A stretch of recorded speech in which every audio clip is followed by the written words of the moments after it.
भक्तवत्सल भगवान की जय। भक्तों की अपार महिमाएं, संतों की अनेक लीलाएं।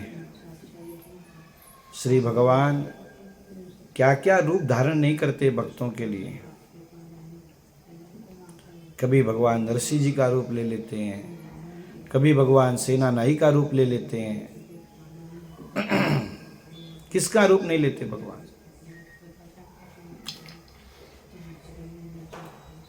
कभी भगवान मनसुख राम मास्टर का रूप ले लेते हैं। ऐसे ही भक्तमाल में गोमानंद जी एक भक्त हुए।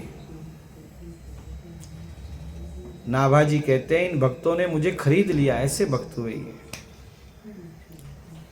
मधुकरी लेकर अपना जीवन निर्वाह करते, संतों की सेवा करते। एक बार 20 महात्मा आपके यहाँ आए। आपने कहा कि हमारे यहाँ आटा है, उसमें सब अनाज मिले हुए हैं, आप कहो क्या रसोई तैयार करें। तो एक संत ने कहा मेरी तो तबीयत ठीक नहीं है, मुझे तो गेहूं के आटे की रोटी ही चाहिए। तो सब संतों ने कहा हमें भी वही चाहिए। एक महात्मा बोले नहीं, आपको जो बनाना है बना दीजिए। लेकिन सभी महात्मा बोले नहीं नहीं, गेहूं के आटे की रोटी ही चलेगी। अच्छा, गेहूं का आटा जो है वो एक सेरी था। तो आप सब महात्मा बोले ठीक है, अब हम यहाँ नहीं रहे, हम निकले।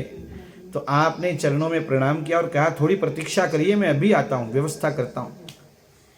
भूखे कैसे जाएंगे आप। और आप बाजार में उधार मांगने गए, किसी ने उधार नहीं दिया। इधर भगवान ही गोमानंद जी का रूप लेकर एक बोरी गेहूं लेकर घर पहुंचे और गोमानंद जी की धर्मपत्नी से कहा ये रखो। खुद ही कहे कि ये लो, जल्दी से साफ करो और पिसवाओ, पीस लो और जल्दी जल्दी फल के उतारो, तैयार करो रोटियां। ऐसा कह के भगवान चले गए। अब गोमानंद जी उदास घर आए, देखा तो पत्नी ने जो है रोटियां बनानी शुरू कर दी। तो पूछा ये कहाँ से आया। तो पत्नी ने कहा अभी आप ही तो लेकर आए और अभी भूल गए आप। तो गोमानंद जी के ध्यान में आया स्वयं भगवान ही आए ये सब लेकर, मेरा रूप लेकर। और तब पति पत्नी की और निष्ठा भगवान में बढ़ गई और संतों की सेवा करने लगे।